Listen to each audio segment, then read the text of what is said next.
of course, with AI, it's to spot those fraudulent transactions, fraudulent behavior.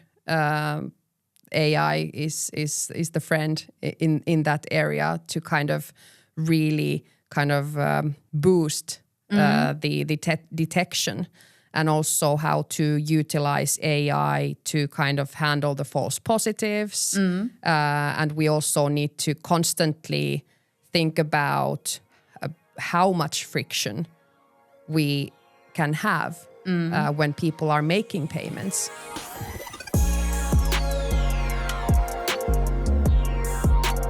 Hi, I'm Noora Teronen, a banking solutions manager at Siili Solutions, and welcome to our Composable Banking podcast. Here in this podcast, we discuss the latest trends and expectations within banking and payments. Today, we will take a deep dive into fraud and AI in the Nordics. And I'm actually honored to have Sara Helin from Nordea here as our honorary guest. Welcome, Sara. Thank you. First of all, let's talk about you, Sara. What are your main responsibilities at Nordea? Yes, very happy to be here. So thank you for having me and inviting me into this podcast. Really excited to be here. I work in Nordea. And Nordea is the biggest bank in Nordics, and we operate in Finland, Sweden, Norway, and Denmark. And for example, in Finland, we are the second largest at the moment. So OP Bank obviously is the biggest one in Finland. And what do I do on a daily basis? I'm an expert in fraud prevention. On a daily basis, I basically fight fraud. It's a good cause. It's a good cause, very good cause. And in my team, we are keeping up with the fraud trends that what is happening in fraud markets in the Nordics and around us, and also to how to utilize that information in the actual fighting against the fraud. And we also support our operative units in deeper investigations. So actual fraud cases, what is happening in there. And it's really important for us to also understand how the fraudsters work, how they operate, so we can tweak the rules a bit to make them be less successful. Let's deep dive into the fraud trends in the Nordics. So what I'm interested about is to pick your brain a little bit about what kind of scams Finns are most likely to fall for. Yeah, that's a really good question, and a question that we are being asked constantly. That what are the hottest trends right now, and what are the people falling for,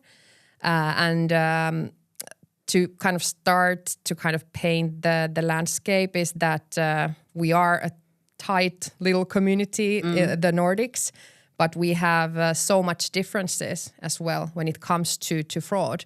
So we see basically the same fraud phenomena, but there are some local differences and some trends we see a lot more heavily in other countries than in other countries.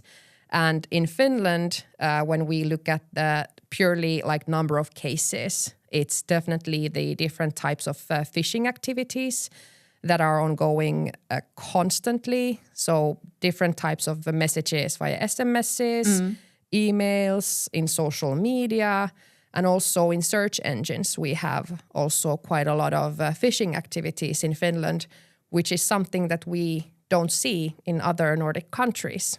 So for some reason in Finland, the phishing in search engines is really heavy.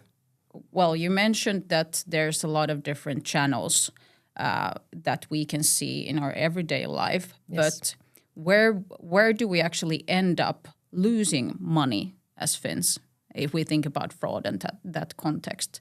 Yeah, that's also a really good question, because that pie chart looks a bit different. So when we're looking at number of cases, it's very much the heavy load is on the phishing activities. But when we look at the losses, it's actually different types of scams that include a lot of emotions. So investment scams is definitely the biggest fraud type that causes a lot of damage to the victims.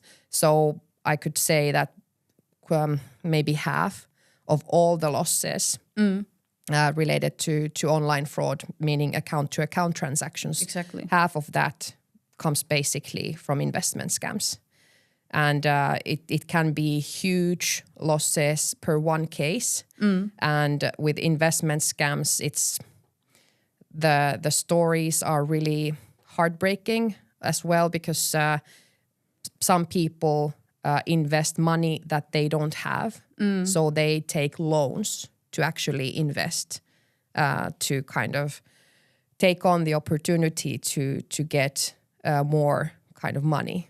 And when they realize that they have lost everything and they need to pay those debts as well. Yeah, of course. So those are really nasty situations to be in. And this is quite regularly that we see. So it's not like one case in a year. It's almost on a weekly basis we stumble into these types of stories. And those kind of situations cause also trauma. That is kind of that you basically inherit as well. So those are really kind of sad stories also. Absolutely. Like you mentioned, it sounds very, very heartbreaking. And I can just imagine that it follows you along for the rest of your life pretty much, because your economy is in question. Shattered. Yeah, basically. exactly. Yeah. Exactly. If we think about the scams that we see as individuals, you said SMS, email, and also those search engine scams. Could you elaborate a little bit more about those? What can they be, for example? Well, SMSs, for example, it's those typical things that you receive an SMS in the name of the bank. It can be from debt collection company, some electronic store like Gigantti or something, telling that there's something you need to act on. And there's a link that you need to click, and then you end up on a phishing page and your online banking credentials are being phished. That's the most typical one. But what we started also seeing here in Finland this year is that necessarily there is not a link in the SMS. There might be a phone number that you need to call to. And those are really kind of the level of social manipulation that the fraudsters do with these type of twists is that they play mind games with the victim. That because when you call to a number, you kind of change it in your mind that I have initiated this contact. Exactly. So this must be like the real deal. So those are really like clever how they do it. And we have also seen examples also in the other countries of this, and they have taken it really far sometimes. That when you call to the number that is in the SMS, you hear this jingle from the company. Really? Yes. Okay. So they have like music on the waiting line, and then there might be someone saying that, hey, you contacted this and this customer service. Please wait a minute. And if you want service in Finnish, press 1. And if you want service in Swedish, press 2. So it's instantly you get this credibility that you don't even think about it, that it might be a scam. Yeah, so it sounds so. Yeah, so it's there are really kind of, they're elaborate schemes, and the fraudsters are also really, we call the fraud makers as fraudsters. Yeah. So they are also really prepared to kind of make a lot of effort to kind of make the scam work. And that's maybe a difference that we have seen compared to like 5 years ago, that it's kind of this low effort, high price. Exactly. That the lower amount of work that you need to put into it, the better. But maybe they have been forced into a situation that they really need to kind of put their best on the attempt to make it actually work and get some profit out of it. Well, you're an expert on like identifying fraud attempts as well. Could you say that you can spot them nowadays? Is it very easy for you, or are they getting so advanced that it's even for you as an expert in fraud that it would be a bit more difficult? Good question. I would say that with some kind of examples, I need a bit more time to actually kind of reflect. I would say that it's for me because I know what to look for, because kind of checking the links and the sender IDs in an SMS, for example, or an email, that how you kind of check that who's the real sender, and also checking the domains where you kind of end up.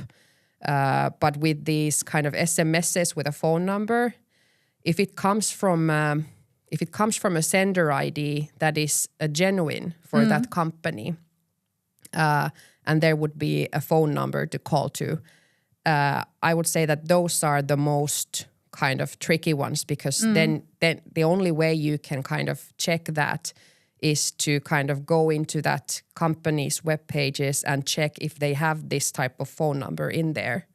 So those are the most tricky ones. And if I wouldn't be working in this area, I would say that maybe I would call in that type of number, because that also hits somewhere in a spot that if you think that you have some like ongoing matter with a company, you just want it like quickly resolved. And then it's kind of easy that this is a direct phone number to someone that is handling my kind of running errand. Then of course you would like to kind of call to that number, and not just like customer service number that you need to wait in line, for example, an hour or something. So that kind of that is a kind of where I would probably myself see to fall into. And that's also, I think it's also healthy to kind of think that you are not safe either. Because that's the most dangerous feeling that you can have, that these kind of, if you see some like awareness activities or warnings and you think that this is not including me, that I wouldn't fall for this. That's the most dangerous feeling that you can have. That you kind of ignore all the warnings and everything, and then one day you kind of find yourself clicking on something that you shouldn't, or doing something else. Exactly. That's interesting, because I actually ended up into this kind of like scam web shop the other day. I was looking for new weightlifting shoes from this brand from, I think they're from US or something. And I went browsing through Google and the first like top search provided this scam web shop to me. And like how I realized that it was a scam, well, I online shop quite a lot, but they had such low prices at the web shop, because I knew how much the shoes actually cost in general, and it got me suspicious only regarding the pricing. Otherwise, the web shop looked extremely legit. They look really genuine, these fake web shops. Exactly. And they have even learned like to put, for example, like payment service providers logos there and all kind of payment options and everything. So it's very difficult to actually recognize if it's a scam or a legit web shop if you haven't been shopping there before. That's really the point. And the same technique that because also fraudsters know that you Google stuff. So it's kind of... Unfortunately. Yeah, exactly. You Google everything or search everything online. So they know how to utilize it. And in Finland, we have seen quite a lot of these phishing attacks that the fraudsters kind of, if people search online on something that they want to log into with online banking credentials, to services that you need to authenticate yourself, they utilize those kind of search words and just buy ad space for that search word. And then when you go into this kind of search mode that, for example, if I want to log into tax office pages and I would kind of search it on the banner there and then kind of get the search results, it would be there on the top kind of to choose from. And if you're kind of doing things on a haste and everything and not paying too much attention, it can easily happen that you just end up on a different page that you were supposed to go into. If we think about also like fraud in the context of artificial intelligence, we at Siili, we're an AI-empowered technological consultancy company, and of course AI is something that we discuss on a daily basis with our clients. So we're very, very interested, of course, in this topic. In what ways do you think that AI has transformed fraud prevention? I think we are in a beginning of a journey, actually. Of course, we have, for example, been utilizing AI for many years with different kind of machine learning models, for example, in fraud prevention. But what it will bring, especially in the future, and generative AI maybe even kind of, who knows what it can bring. But of course, like automation, AI, it's efficient and it releases the kind of the human power to do something else than really kind of manual work. So in that sense, it makes fraud prevention a lot more efficient than it has been ever before. But of course, to kind of utilize AI, you have to have like proper data and proper processes to kind of utilize it in full. So I think maybe banks have a lot to do with that as well. That to have all the data in place and the processes to actually get to utilize it. Exactly. How do you see the future also? Okay, you mentioned data, that's a big like pain point perhaps, making like enhancing that into a better data so you can actually use it with Gen AI or like these kind of different AI tools. But how do you see the future? Do you have a view on that, like from a financial institution's perspective? I think... How could AI help? Yeah, it's because we are, I think, as a bank, we are, I think, 200 years old. And Nordea is also kind of a big bank that has taken in, like, it has fused kind of during the years so many times.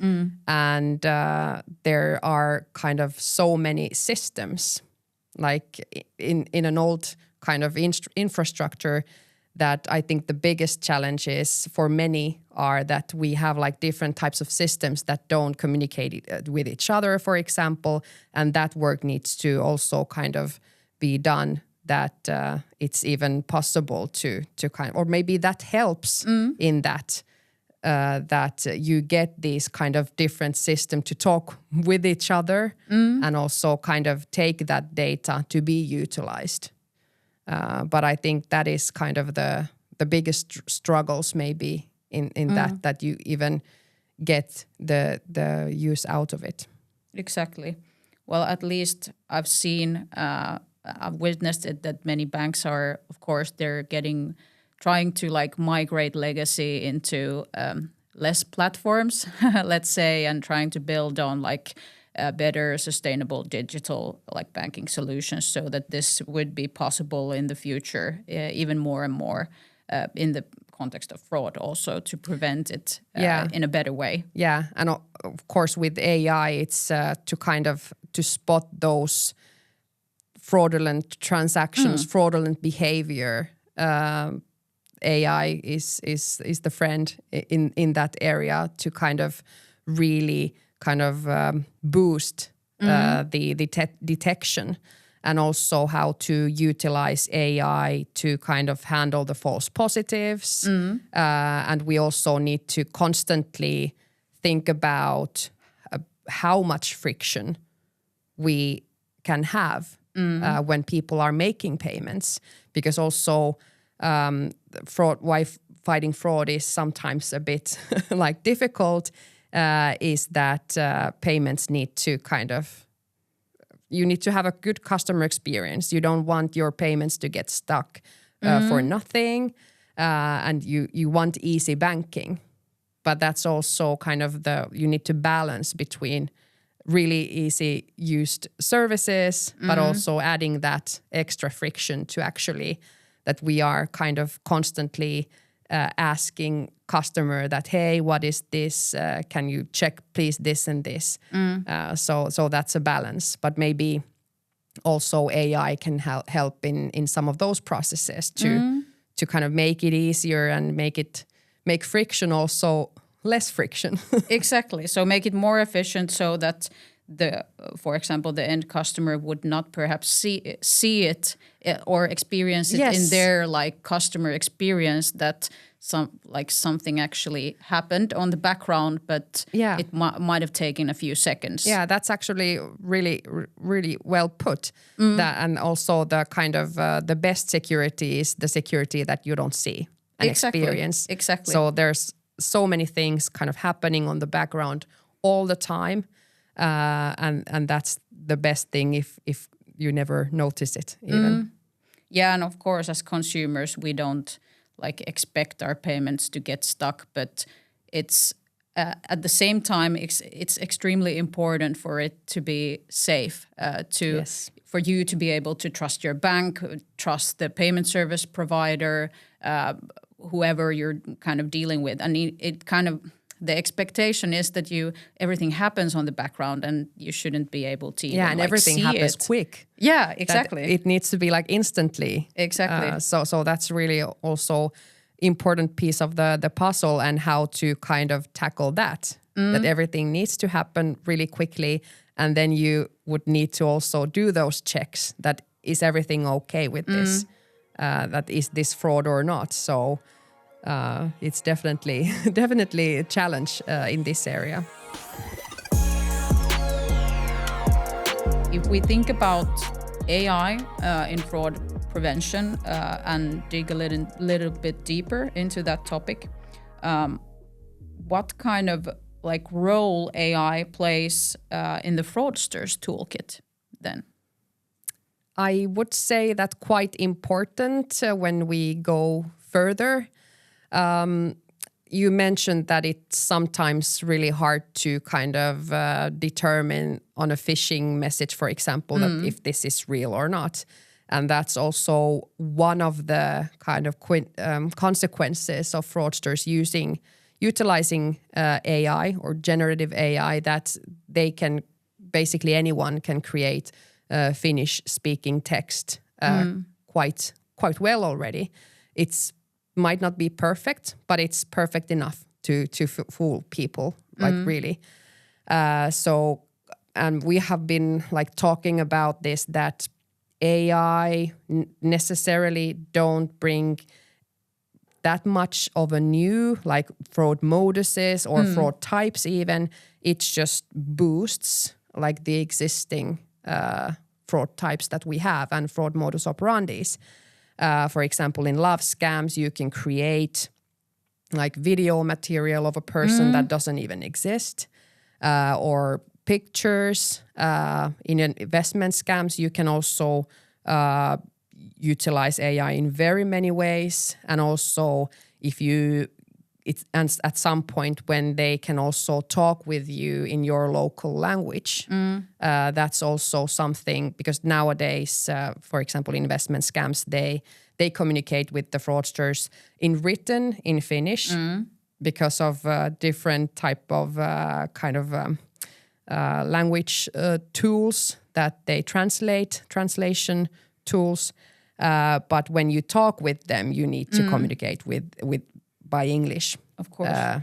That's the case nowadays.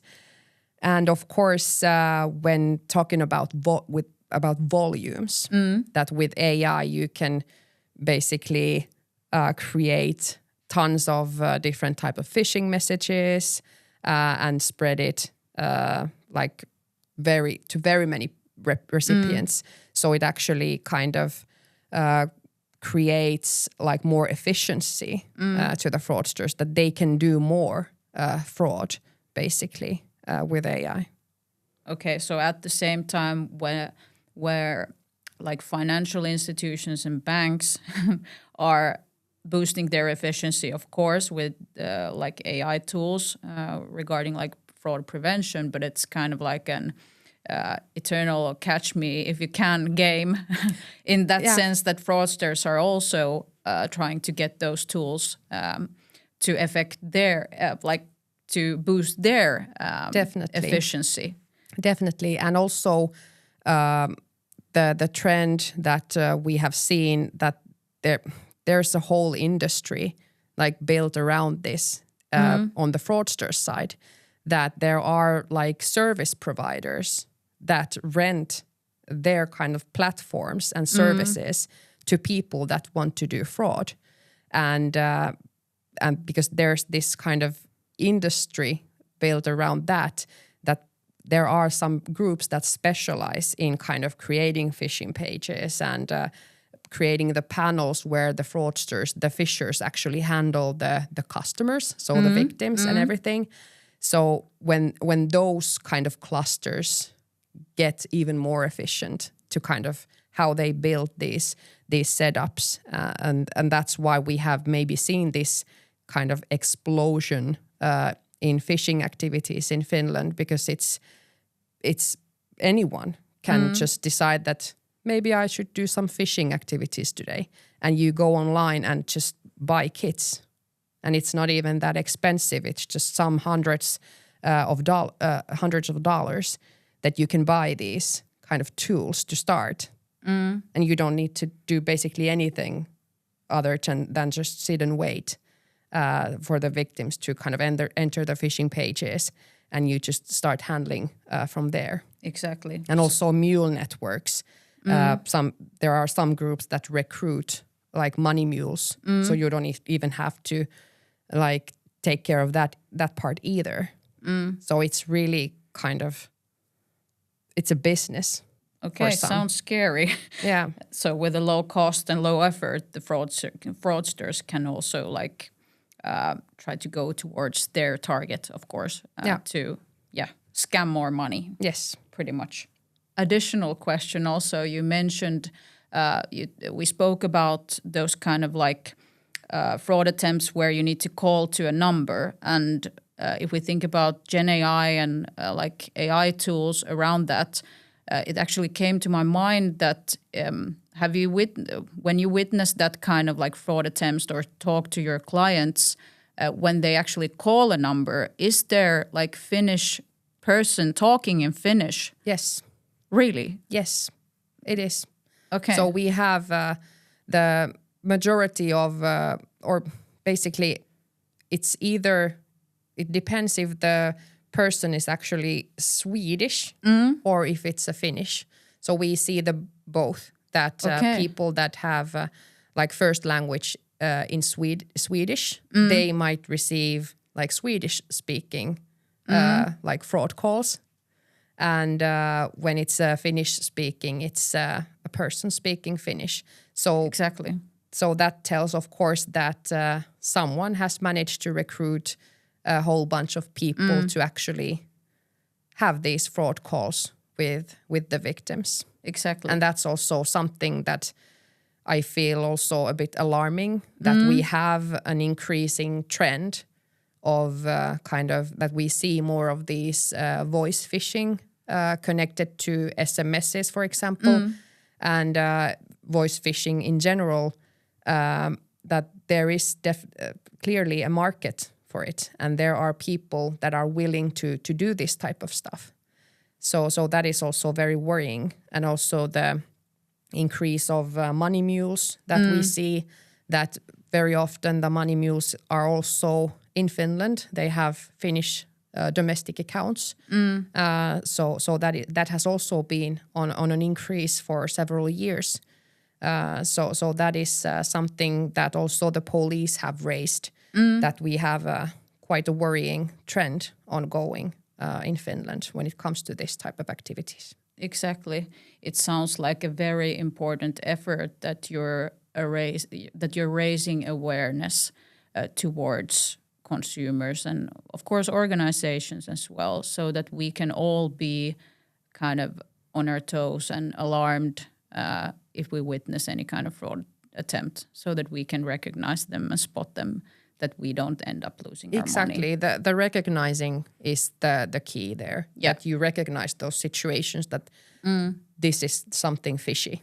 Yeah. And you should kind of pause for a moment and maybe just like get out of the situation.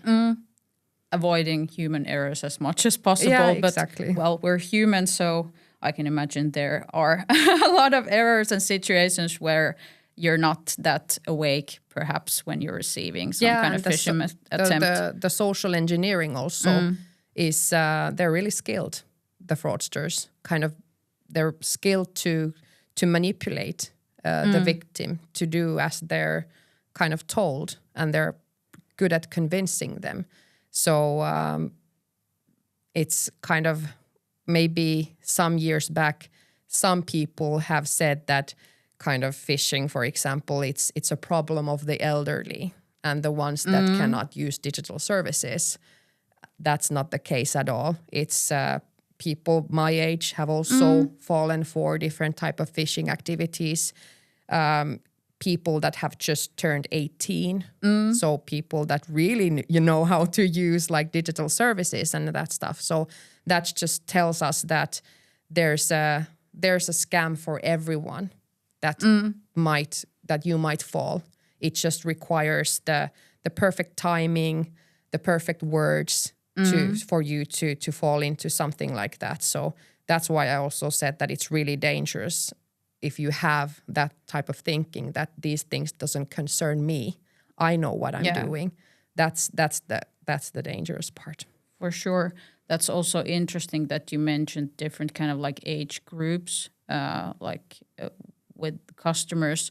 One question that comes into my mind also is, if we think about like the younger generation who have perhaps like turned 18 or like into age, are there like certain type of frauds that would be more common around that generation, for example, that really, they see or they fall to? Yeah, really good question. I would say that with youngsters, maybe where they spend their time, and that also applies to all age groups, that how do you kind of spend your time with, because where people are, the fraudsters are also there. So for youngsters, I would say that at the moment, the second-hand marketplace cases where we have that if you sell something online on second-hand marketplace, and usually people know how to kind of be aware when you're buying something, that if you buy something from someone online, there's a risk that if you pay, you never get the kind of item that you paid for. But these scams, what I'm talking about now, are that if you are selling something online and then the buyer appears that they want to buy your items, and then kind of you receive a notification from the platform that you are using that, hey, someone has bought your item. And then there's a link that you need to click either to agree on the delivery or then just kind of seal the deal type of thing. And then that is a phishing page. And those phishing pages have really good but they're really good, well made, because they have information of the product that you have put for sale. So there's usually the picture. If you're kind of selling your sneakers, there's picture of those sneakers that you're selling, and then there's information of the buyer, like name and address and that type of stuff, and then you need to proceed from there. And then they ask for your card information to kind of where the buyer is kind of paying the items to your card, and then the card information is being phished, and then you sign something and that's how you lose your money. Oh, wow. And maybe younger people, they are just kind of in a process of maybe learning how things work, and they don't maybe have the kind of idea that this is not maybe how it works and this is not normal. So they don't have that information necessarily. So they are maybe more vulnerable on this type of activities maybe. Imagine you have a 100 million euro budget to build the ultimate bank and the ultimate safe bank. How would you spend that money? Yeah, this is an interesting question. But first off, maybe to kind of really focus on the systems, that you have all the kind of interactions that you need between different systems, and also the data, like all the data points that you would like to have to actually use in fraud prevention. That's the angle that I'm looking at here, that you actually get those data points in that you want to utilize. And then I would definitely also invest on people. So maybe hiring a ridiculous amount of IT workers to actually make those visions and wish lists to happen. Very often it's about the resources that there's, because if it's a big bank, there's also some other areas than fraud prevention to kind of on the backlog that what needs to be implemented. So it's often a resource question as well to get those on the agenda. So more people to kind of actually to make those dreams and aspirations happen. And also I would say, because we have been talking about a lot that how AI can make us work more efficient and maybe release the kind of the people work on some other stuff. And I would say that also kind of getting more people to actually call customers and have those discussions with scam victims. I think that is very valuable. And I don't know, maybe sometimes when I talk with people, the kind of ambition is to have less interaction with customers.